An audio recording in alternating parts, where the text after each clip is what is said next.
Cambia tu préstamo a rebajatuscuentas.com y tendrás cuotas bajas garantizadas. Es momento de aliviar tu bolsillo. Aplica para préstamos de empresas no supervisadas por la SBS. Podría aplicar para plazos mayores a tu actual préstamo. Encuesta de Ipsos. Y para hablar de la inseguridad, evaluar el estado de emergencia focalizado, hablar de la reciente proyecto de ley que se aprobó en el Consejo de Ministros, que identificando que el delito más frecuente en el Perú es el robo de celulares, entonces plantea elevar las penas. Para hablar de todo eso, tenemos a una abogada catedrática en criminalística en la Pontificia Universidad Católica, pero además también ella dirige un área de política criminológica en el Ministerio de Justicia, y algo similar ha hecho también en el Ministerio Público. Entonces es una estratega de la criminología. Gracias por acompañarnos, Lucía Nuño Vero. Gracias, encantada. ¿Qué le parece este proyecto de ley que se ha mencionado en el Consejo de Ministros recién? Como tienen las facultades legislativas, simplemente podrían lanzar el decreto y ahí hacer un mínimo control el Parlamento. ¿Es populismo a costa de la seguridad o es un proyecto viable? ¿Qué le parece? Bueno, de toda la batería de propuestas que han habido para estas delegaciones de facultades, es un dispositivo que tiene tres puntas de lanza, digamos, ¿no? La primera es el tema del robo agravado. Modalidades agravadas en el Perú implican, por ejemplo, todo lo que es robo de autopartes, ¿no? Robo de autos. Y ahí se está contemplando también el robo de terminales móviles, dispositivos móviles, ¿no? Y también tiene otro aspecto que es el de la receptación, ¿no? Que es ya justamente donde se concentran los bienes en los mercados ilícitos, es justamente en el delito de receptación, ¿no? Todas las modalidades que es tenencia, guardar, mostrar para venta. O sea, se penalizaría también al que compre un celular robado. Al que lo almacene, pero no al que lo compre. Lo exponga para venta, lo utilice, no está el que compre, obviamente. Eso es receptación, es la tenencia, el manejo de bienes de procedencia robada, ¿no? Y el otro aspecto es justamente todo lo que es clonación de chips, de SIM cards, ¿no? Dispositivos IMEI, todo lo que es modificación de ese tipo de terminales, ¿no? Son tres aspectos complementarios. Ahora, algo que llama la atención, veía un informe que la mayor cantidad en Lima de celulares robados va a parar a las Malvinas. Así es. Como un 80 o más por ciento. Entonces, si esto no desarticula, significa que hay una mafia policial grande ahí al lado de la mafia de los celulares robados. En realidad, golpear, como decimos nosotros en términos coloquiales, esos mercados ilícitos, que es básicamente delito de receptación, porque no son los que roban, son los que le compran a los que roban y luego los transfieren y generan toda la dinámica, requiere también organización y coordinación. Porque obviamente no son solo un almacén, no son solamente los que están expuestos a venta, son varios involucrados, ¿no? Son bandas, efectivamente, y hay que hacer una coordinación policía, fiscalía, y empezar pues también con inteligencia previa, ¿no? Es todo un trabajo. Pero o sea, hay corrupción policial entonces allí. En diferentes en todos lados. Lugares, focos ahí. Pero la persistencia de las Malvinas es una señal para todos los ciudadanos de que el crimen tiene cierta protección hasta institucional. Entonces, por eso sería muy importante desarticular eso. Sí, eso es un aspecto a nivel de bandas. Fíjese, justo eso es una especie de debilidad que tenemos, porque no llega a ser crimen organizado, que está muy trabajado con ciertas divisiones, ¿no? DIVIAC, DIVINDAD, todo lo que es fiscalías especializadas en crimen organizado.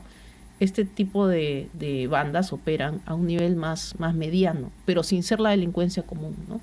Entonces, por eso que le decía, eso también se tiene que trabajar de manera articulada. O sea, hay una debilidad para atacar a las bandas porque como que están en una especie de limbo que ni la policía ni el Ministerio Público está suficientemente organizado para atacar a las bandas. Sí, así es. Y la modalidad de receptación... Bueno, sí, el otro día conversaba con el fiscal Chávez Cotrina y yo le preguntaba por varios casos y me decía, no, esa es banda, esa es banda, porque él es el coordinador nacional para crimen organizado, ¿no? No está en su competencia. Correcto. Entonces hay detectado un punto importante que hay que fortalecer a nivel policial y a nivel Ministerio Público. Articulación. Articulación ante las bandas. Y a propósito de articulación, estamos todavía muy débiles en ese sentido porque el delito pues es multicausal y por lo tanto todos los actores del combate contra el delito tienen que estar juntos. ¿Qué me puede decir de eso? Ahí tenemos plataformas que han hecho su camino en materia de articulación, ¿no? Está el Consejo Nacional de Seguridad Ciudadana, está el Consejo Nacional de Política Criminal. Que el Consejo Nacional de Seguridad Ciudadana que no se reúne hace tiempo. Y que desgaja en consejos distritales de seguridad ciudadana también, y consejos regionales. Esa es una mala señal, porque si el gobierno dice que está haciendo todo lo posible para atacar el principal problema según la gente, entonces debiera dar ese ejemplo y ver a la presidenta, al primer ministro, reunidos con la fiscal Benavides, con el señor Arevalo del Poder Judicial, y no estamos viendo eso. Bueno, el Consejo Nacional de Seguridad Ciudadana se acaba de reunir, ¿no? Y a lo que voy es que también hay instancias sí, pues, se reunieron, pero no ha sido una reunión vistosa, ¿no? Que hayamos visto como, caray, se están poniendo de acuerdo, esto ha salido del CONASEC. El Sistema Nacional de Seguridad Ciudadana tiene más de 10 años en el Perú. Por eso que efectivamente ahí hay los instrumentos de política pública, que son estas plataformas de articulación, y además secretarías técnicas, que son las que van ya a nivel provincial, regional y distrital, ¿no? Liderados por el alcalde inclusive, a generar los planes de acción, ¿no es cierto? Entonces ese es el nivel que hay que fortalecer. Ahora, y existen otras instancias multisectoriales. Acá el otro día conversamos con el fiscal Alfonso Barrenechea, que es el coordinador de las Fiscalías de Prevención del Delito, ¿no? Y a nivel de prevención es donde se ataca más directamente la multicausalidad, ¿no es cierto?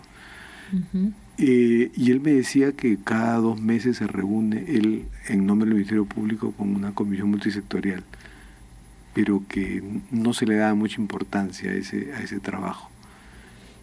Las fiscalías de prevención del delito participan de estos comités distritales de seguridad ciudadana. Entonces depende del liderazgo también del alcalde de convocarlas y darles el rol vital, crucial que podrían darse. Entonces tenemos problemas de articulación, tenemos problemas de liderazgo. También, por supuesto. Sí. ¿Qué receta hay contra las debilidades de liderazgo? ¿Qué nos dice la criminalística al respecto? Bueno, la criminología es un campo interdisciplinario, pero ese es un aspecto bien relacionado con gestión pública, en el sentido de la gestión por resultados, el liderazgo por resultados, ¿no? Y no resultados de momento, sino de largo plazo, de mediano plazo, ¿no? Un buen ejemplo es que en justicia, en el Consejo Nacional de Seguridad Ciudadana, el Ministerio de Justicia ha presentado la política nacional en materia de adolescentes en riesgo y en conflicto con la ley penal. Política que articula varios sectores, 10 instituciones públicas con servicios, con resultados dirigidos al mismo fenómeno, al mismo problema público, y además que demora 1 año en articular diferentes instituciones, ¿no? Entonces hay políticas muy inmediatas, hay de largo plazo, y bueno, también posicionarlas, ¿no es cierto?, como parte de estrategias integrales frente a la delincuencia, ¿no? ¿Y los estados de emergencia focalizados están funcionando? Actualmente veo fortalecidas las capacidades en distritos, ¿no? En distritos en los cuales los índices pues de criminalidad estaban muy preocupantes y la operatividad de las bandas, ¿no? Había llegado a niveles nunca antes vistos, y además en fenómenos delictivos que requerían pues una respuesta inmediata, porque extorsión, explotación sexual, eso no tiene precedentes en los años pasados. Y fortalecidos también la labor de fiscalías, por ejemplo, de gestionar esos casos, ¿no? De quedarse hasta altas horas y procesarlos. Obviamente es un tipo de medida de momento, ¿no es cierto? No es todo lo que se tiene que hacer, viene mucho para hacer el seguimiento y para complementar, fortaleciendo esas unidades también, ¿no? Y esos problemas. Y son algunos distritos declarados en emergencia, otros no. La elección de los distritos se debe mucho a quién lloraba más, qué alcalde presionaba más. No, eso sí es data corroborada de las denuncias. Más altas tasas de denuncias han estado en San Juan del Lurigancho, en San Martín de Porres, ¿no? ¿Y en Lince? En Lince, la problemática de extorsiones, de explotación sexual, sí, y homicidios, ¿no? Eso también habían datos que han sustentado esa medida, ¿no?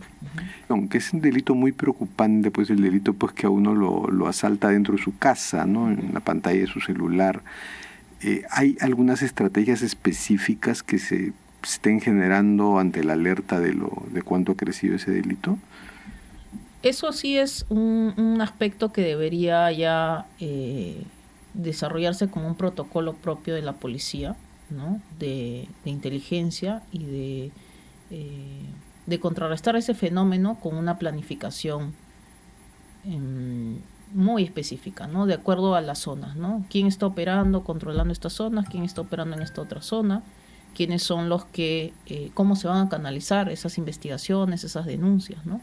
Eso compete mucho a lo que se ya venga trabajando de campo en cada de PINCRI, ¿no? Porque son efectivamente investigación criminal lo que se despliega en ese caso, ¿no?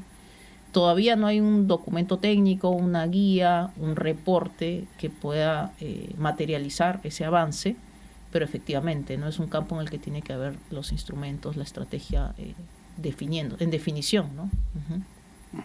Bueno, muchas gracias, doctora Nuño Vero. Seguro hablaremos más adelante sobre cómo van, qué indicadores nos dan esperanza en la lucha contra la inseguridad. Muchas gracias. Encantada, gracias a usted.